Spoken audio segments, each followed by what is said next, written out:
Bismillahirrahmanirrahim. Assalamualaikum warahmatullahi wabarakatuh. Perkenalkan, nama saya Nadia Najilia.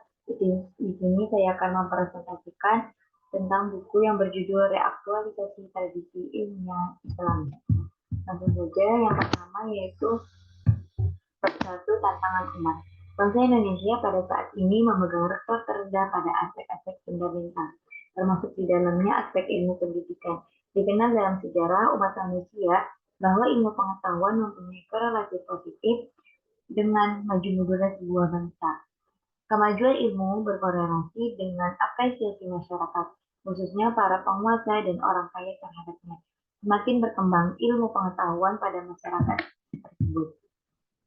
Sebagai umat Islam terbesar di dunia, bahwa penyebab kemunduran ilmu pengetahuan bukanlah Islam itu sendiri, namun sejarah umat Islam pernah mencatat prestasi yang sangat gemilang dalam bidang ilmu pengetahuan. Faktor-faktor yang secara signifikan mendorong pembangunan tradisi ilmiah Islam yang begitu megah pada masa kejayaan Islam, yang mendorong para ilmuwan muslim bersemangat dalam melakukan penelitian ilmiah mereka, sehingga banyak bidang keilmuan yang tidak terbayangkan sebelumnya. Faktor keagamaan yang memberi tekanan kuat bahkan mewajibkan umat Islam untuk menuntut ilmu sejak buaya sampai ke liang lahat. Faktor kedua yaitu apresiasi masyarakat terhadap ilmu, dan terakhir patronase, pengayoman, bantuan, dan perlindungan yang diberikan oleh penguasa dan orang-orang kaya terhadap ilmu pengetahuan. Lembaga pendidikan pada umumnya bersifat informal, seperti masjid, akademi, observatorium, rumah sakit, dan perpustakaan. Bisa bersifat formal, seperti madrasah-madrasah, seperti Madrasah Nizamiyah di Baghdad yang didirikan oleh Nizam al-Mulk, dan Al-Azhar di Kairo. Zawiyah adalah lembaga pendidikan semi formal yang biasanya dikelola oleh seorang sufi besar untuk melatih spiritualitas para santri. Keluasan bidang ilmu yang digarap tentu berkaitan dengan sistem kurikulum yang diterapkan di lembaga pendidikan yang ada. Belajar secara mandiri, karena para filosof ilmuwan awal seperti Al-Kindi, Al-Farabi, Ibnu Sina, mereka pada dasarnya belajar sendiri untuk menguasai bidang-bidangnya. Metode yang digunakan yaitu seperti metode Bayani dan ilmu fisika, khususnya metode tajribi, ilmu filosofis, metode burhani, dan ilmu mistik dan kenabian yaitu metode Epifani. Bab kedua yaitu membahas tentang faktor pendorong kemajuan ilmu. Faktor yang membantu perkembangan ilmu di dunia Islam pada masa kejayaan ada 3, yaitu pertama, faktor agama atau religius dan ramifikasinya. Yang kedua yaitu apresiasi masyarakat terhadap ilmu, dan yang ketiga yaitu patronase atau perlindungan dan dukungan yang sangat dermawan dari para penguasa dan orang-orang kaya terhadap kegiatan-kegiatan ilmiah. Yang pertama yaitu faktor dari dorongan agama. Kewajiban menuntut ilmu bagi setiap muslim dan muslimat berlaku sepanjang hayatnya. Kewajiban menuntut ilmu pada dasarnya tidak terbatas dalam waktu. Islam menginginkan pendidikan seumur hidup, tidak pernah ada kata selesai atau terlambat untuk menuntut ilmu. Selain sebagai sebuah kewajiban, orang yang giat menuntut ilmu dijanjikan surga oleh Allah, dan umat Islam yang memiliki kualitas iman yang tinggi memperhatikan janji tersebut dengan serius. Nabi bersabda, barang siapa bergiat menuntut ilmu, maka dimudahkan Allah jalannya menuju surga. Berkaitan dengan dorongan keagamaan yang menuntut ilmu adalah keinginan mereka untuk mengerti alam sebagai ayat Allah. Dengan apa manusia yang beriman akan mengenal Allah dengan lebih baik lagi. Kemudian yang kedua yaitu apresiasi masyarakat. Sejarah mencatat beberapa ilmuwan atau para ulama sangat dihargai oleh seluruh lapisan masyarakat, baik dari kelas bawah, menengah, hingga kelas atas. Seorang ilmuwan selalu membangkitkan gairah masyarakat untuk memenuhi dan mendengarkan pidato-pidatonya. Selain penghormatan dan penghargaan yang besar terhadap para ilmuwan, apresiasi yang tinggi diberikan oleh masyarakat, khususnya para penguasa, kepada ilmu itu sendiri. Yang ketiga yaitu patronase atau patronage atau penguasa.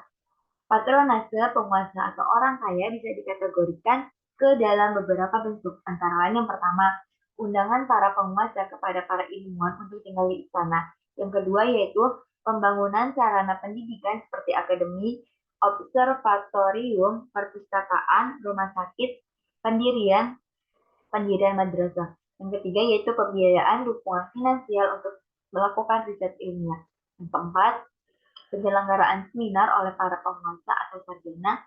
Yang kelima yaitu pemberian beasiswa kepada para yang dipandang potensial dalam ilmu pengetahuan.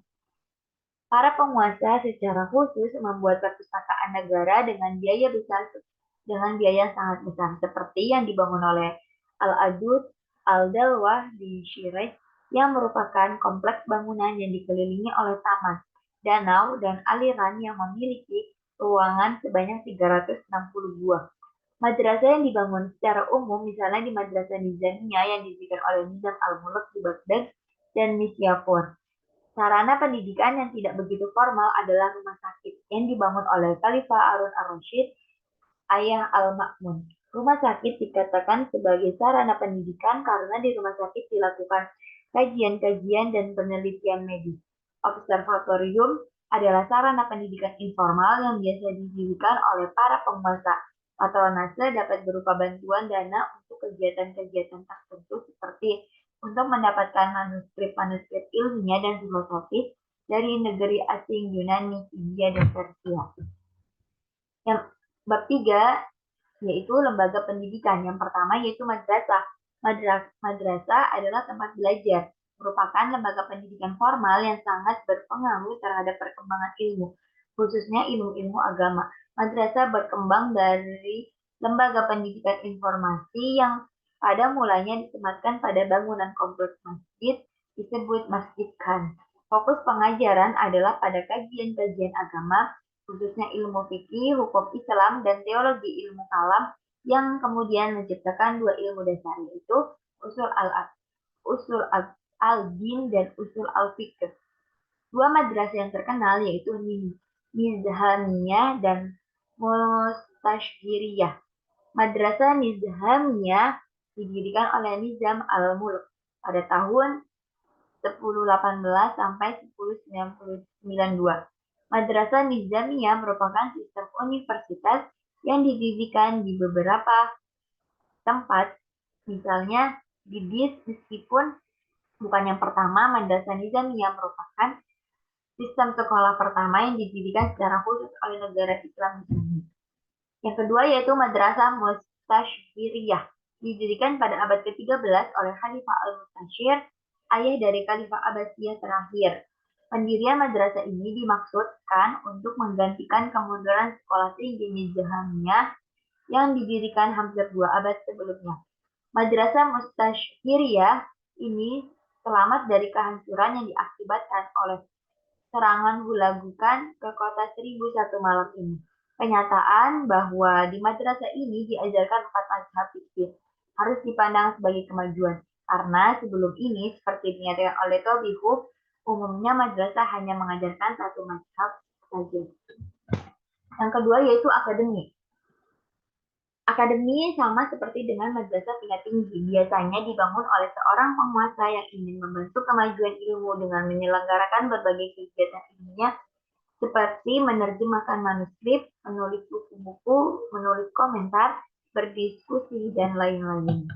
Selanjutnya yaitu perpustakaan. Perpustakaan adalah sarana ilmiah yang dalam dunia Islam telah memainkan peranan yang penting, terutama dalam penyebaran dan pelestarian sumber-sumber keilmuan yang dikembangkan di dunia Islam. Umat Islam pada masa abad pertengahan, khususnya para penguasa dan orang kayanya, adalah orang-orang yang sangat gemar dan penuh semangat terhadap buku.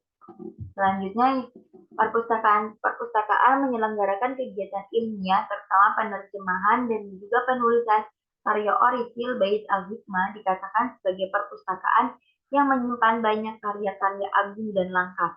Perpustakaan di Mesir adalah Dar al-Hikmah, perpustakaan yang memiliki koleksi yang sangat banyak. Menurut Nakosten, perpustakaan ini membuat kurang lebih 1.000 judul, 600 jilid buku, termasuk 2.400 buah Al-Quran yang berhiaskan emas dan perak dan disimpan di ruang terpisah. Buku-buku ini disimpan di dalam rak atau peti buku yang luas di sekitar sepanjang dinding yang terbagi dalam susunan di atas rak buku. Yang keempat yaitu observatorium. Observatorium adalah sarana penelitian ilmiah non-formal, khususnya yang berkaitan dengan astronomi. Observatorium dibangun untuk seorang astronom seperti yang dibangun untuk Ibnu Yunus di Bukit Mukathan di luar kota Kairo. Untuk Al-Farghani yang dibangun oleh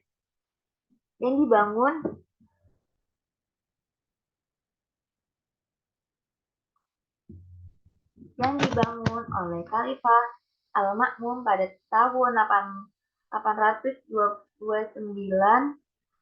di Baghdad.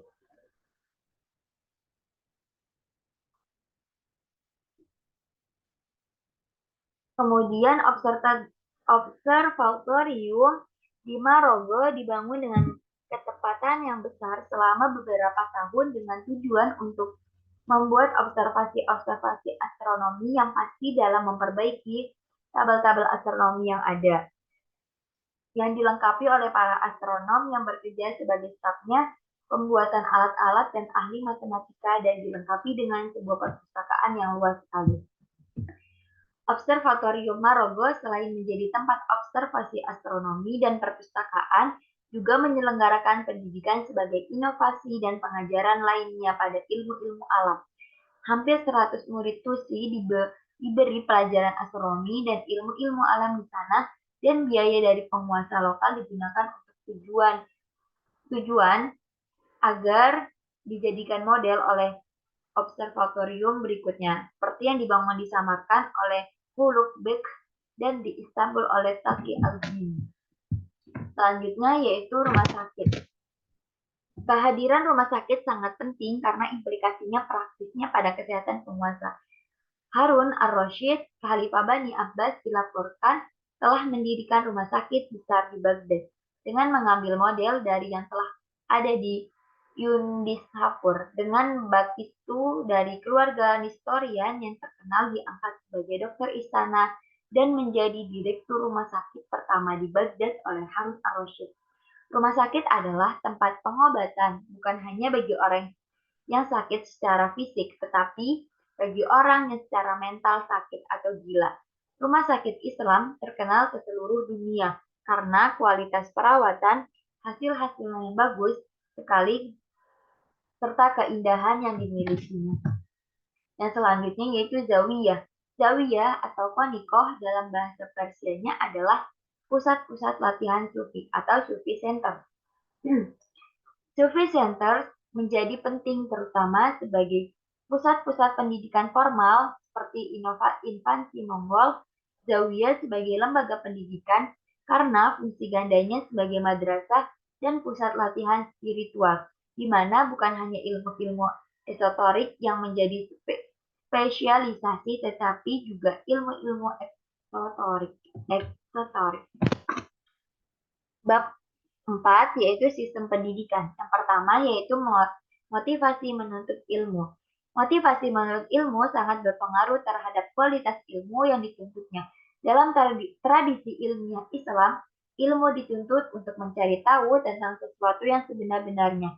Ada tradisi dalam sistem pendidikan Islam untuk membedakan ilmu al-ilm dengan opini rai, yang kira-kira paralel dengan yang ada di barat, di mana sains dibedakan dengan pengetahuan.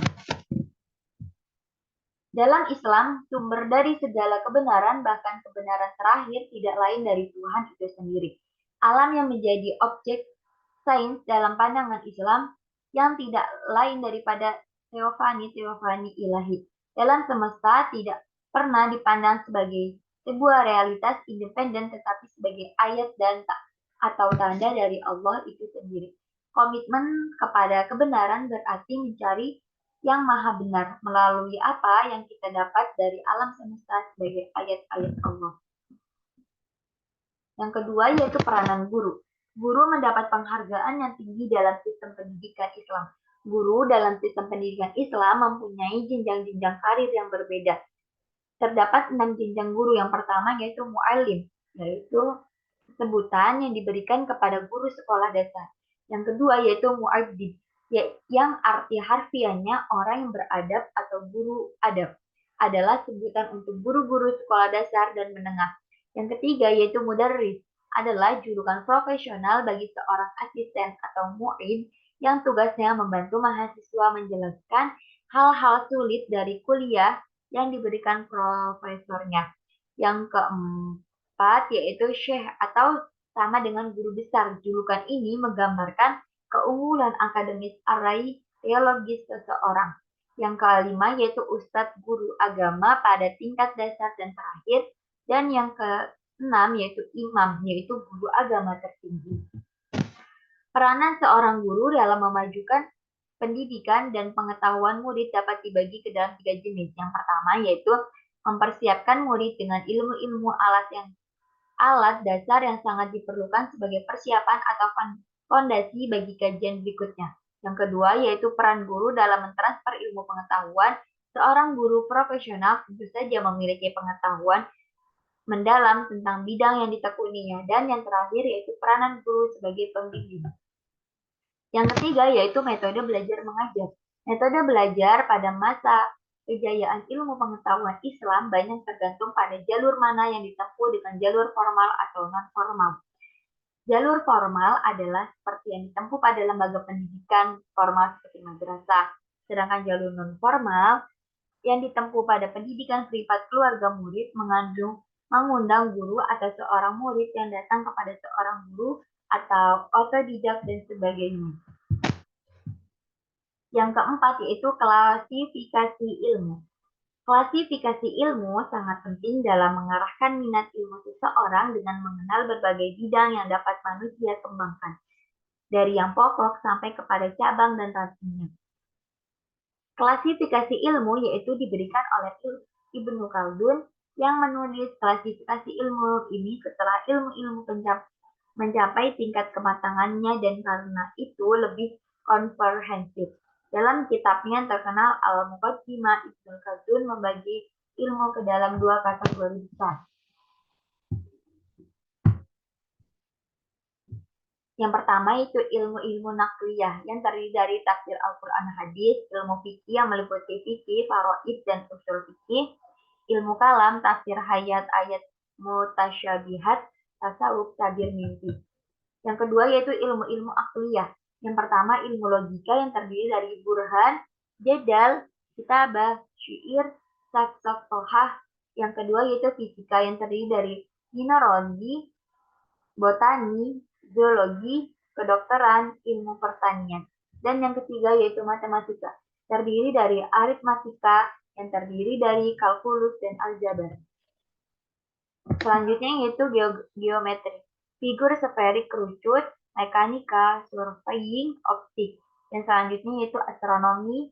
Dan yang keempat yaitu metafisika, yang terdiri dari ontologi, teologi, kosmologi, ekskatologi, kelompok ilmu-ilmu praktis yang meliputi etika, sebagai bapak sosiologi Islam yang telah melahirkan sebuah disiplin ilmu sosial yang disebut ilmu budaya atau ulum al-umron, atau yang biasa disebut sosiologi, meliputi sosiologi secara umum, sosiologi politik, sosiologi ekonomi, sosiologi kota, dan sosiologi ilmu. Yang selanjutnya yaitu kurikulum. Kurikulum dalam arti semua mata pelajaran yang ditawarkan oleh sebuah lembaga pendidikan ataupun dalam arti mata pelajaran tertentu. Menurut Abdus Sahal, ilmu-ilmu yang harus dipelajari oleh murid-murid filsafat dan sains. Yang pertama yaitu logika. Tujuannya untuk memungkinkan seseorang membedakan kebenaran dari kesalahan dan ilmu-ilmu yang mengiriminya. Yang kedua yaitu ilmu-ilmu khusus. Yang kedua, matematika, ilmu-ilmu teoritis khusus sebagai persiapan bagi fisika dan metafisika, yang terdiri dari geometri, aritmatika, ilmu tentang bintang, yaitu astronomi dan astrologi, musik, dan optik. Selanjutnya yaitu non-matematika, ilmu-ilmu khusus matematika terapan, terdiri dari mekanika, kedokteran, pertanian, alkemia. atau ilmu-ilmu universal. Yang selanjutnya itu fisika, seperti yang terdapat pada buku-buku oleh Aristoteles. Yang selanjutnya itu metafisika.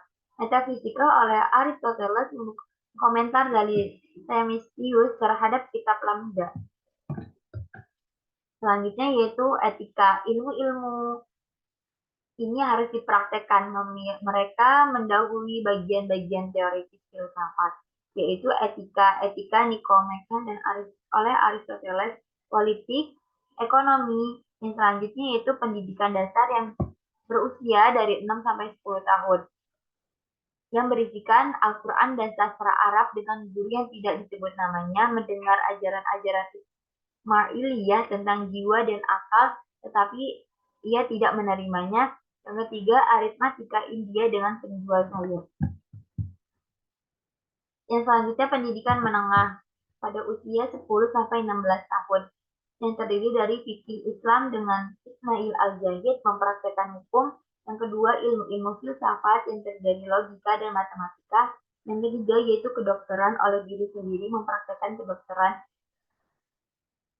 Selanjutnya yaitu pendidikan sarjana pada usia 16 sampai 17 tahun setengah, yaitu ilmu-ilmu filsafat, logika oleh dirinya sendiri, matematika oleh dirinya sendiri, fisika oleh dirinya sendiri, matematika oleh diri sendiri, dan bantuan buku Al-Farabi Maqasid Ba'id As-Sobi'ah. Selanjutnya, pendidikan pasca sarjana yaitu usia 18 tahun, yang terdiri dari ilmu-ilmu filsafat, buku-buku orang terdahulu di perpustakaan. Selanjutnya, habilitas usia 21 tahun, kompilasi atau filsafat untuk Ar-Rud, yang berisikan ilmu-ilmu teoritis yang terdiri dari logika, fisika, metafisika, dan ilmu-ilmu praktis, etika. Selanjutnya itu karya sebelum Asy-Syifa Al-Inhab dalam 2 bagian. Yang pertama, ilmu-ilmu teoritis Al-Has wa Al-Mansur berisi logika, matematika, fisika, metafisika. Yang kedua yaitu ilmu-ilmu praktis yang terdiri dari kesolihan dan dosa. Selanjutnya bab 5 yaitu kegiatan-kegiatan ilmiah. Yang pertama yaitu memburu manuskrip. Salah satu faktor fundamental yang mendorong kemajuan ilmiah di dunia Islam adalah terjemahan karya-karya ilmiah filosofis kuno, khususnya Yunani dan India ke dalam bahasa Arab. Yang kedua yaitu menerjemahkan. Terdapat 2 renaissance dunia, yaitu Renaissance Islam pada abad ke-10 dan Renaissance Eropa pada abad ke-14 sampai abad 15. Muncul karena penerjemahan yang dilakukan abad-abad sebelumnya, bahwa tanpa kegiatan penerjemahan yang dilakukan pada abad ke-8 dan ke-9 Masehi terhadap karya-karya asing khususnya Yunani dan India ke dalam bahasa Arab. Selanjutnya yaitu menulis komentar atau ringkasan. Dari semua komentar yang ada di dunia Islam, tidak ada yang kemasyhurannya melebihi kemasyhuran Ibnu Rushd, yang di barat memang lebih dikenal sebagai komentar utama Aristoteles. Ibnu Rushd membuat komentar hampir pada semua karya filosofis Aristoteles. Yang selanjutnya yaitu menulis karya orisinal. Tulisan-tulisan ilmiah yang digarap secara apik dan intensif yang telah membuat nama ilmuwan muslim terkenal ke seluruh dunia dan memberikan kontribusi yang luar biasa besarnya kepada perkembangan ilmu pengetahuan baik di dunia Islam maupun di dunia pada umumnya. Selanjutnya yaitu menyalin dan distribusi buku. Fungsi penyalinan pada saat ini mungkin bisa disampaikan dengan percetakan, tetapi pada masa pracetak, penyalinan buku telah memainkan peranan penting bagi penyediaan dan distribusi buku di seluruh wilayah kekuasaan.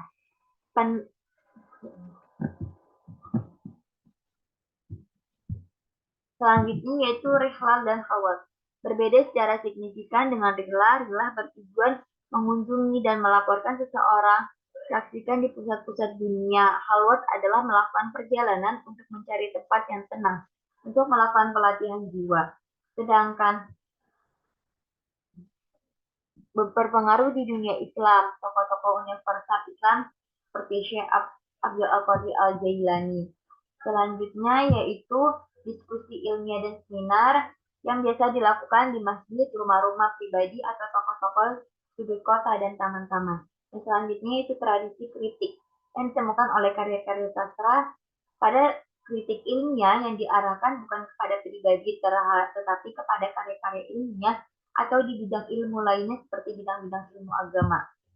Dan selanjutnya eksperimen, yaitu menguji keabsahan sebuah teori, maka dilakukan eksperimen ilmiah yang belum pernah dilakukan umat terdahulu. Bab ke-6 yaitu penelitian ilmiah. Ilmu pengetahuan akan dibagi secara garis besarnya ke dalam al-umur al-naqliyah, yaitu ilmu-ilmu agama, dan umur al-aqliyah, ilmu-ilmu rasional. Ilmu rasional dibagi terlebih dahulu pada ilmu-ilmu teoritis dan meliputi kelompok ilmu-ilmu fisika, matematika, metafisika. Ilmu fisika dibagi ke dalam 6 bidangnya, yaitu mineralogi, botani, zoologi, anatomi, kedokteran, psikologi, dan lainnya. Metafisika dibagi ke dalam 5, yaitu ontologi, teologi, kosmologi, antropologi, dan ekstratologi. Penelitian di bidang agama, Al-Quran, dan ilmu-ilmu ulum Al-Quran yang terdiri dari qiraat Al-Quran, asbabun nuzul, kritisisme historis, tafsir Al-Quran, hijaz Al-Quran. Yang kedua yaitu hadis dan ilmu-ilmunya seperti ilmu riwayat, ilmu rijal al-hadis, ilmu jar wal ta'dil. Dalam ilmu gharib al-hadis, ilmu muktalaf al-hadis. Yang ketiga yaitu fikih dan usul fikih. Yang keempat yaitu ilmu kalam. Yang kelima ilmu tasawuf. Yang selanjutnya penelitian ilmu rasional, ilmu-ilmu teoritis. Yang pertama di bidang fisika yaitu dari mineralogi. Mineralogi itu tradisi ilmiah yang dipandang sebagai ilmu yang mempelajari wujud-wujud atau objek yang bergerak. Yang selanjutnya itu botani, cabang ilmu alam yang berkaitan dengan tumbuh-tumbuhan. Zoologi yaitu yang mempelajari kehidupan hewan. Selanjutnya yaitu anatomi, yaitu yang mempelajari manusia dari aspek tubuhnya. Yang kelima yaitu kedokteran, yang mendapat perhatian sangat besar. Biasanya ilmu kedokteran termasuk bidang yang pertama yang mendapat perhatian besar dari para penguasa Islam dan ilmuwan. Yang keenam yaitu psikologi atau ilmu jiwa. Cabang ilmu fisika karena pada dirinya jiwa bersifat imaterial. Selanjutnya yaitu matematika yang terdiri dari aritmatika, geometri, aljabar, musik, astronomi, dan selanjutnya yaitu metafisika yang terdiri dari ontologi, teologi, kosmologi, antropologi, dan ekstratologi. Selanjutnya yaitu penelitian ilmu-ilmu rasional yang terdiri dari etika, ekonomi, politik. Yang selanjutnya yaitu sastra. Sastra, bahasa Arab, ilmu-ilmu sosial. Sekian, terima kasih dapat saya sampaikan. Assalamualaikum warahmatullahi wabarakatuh.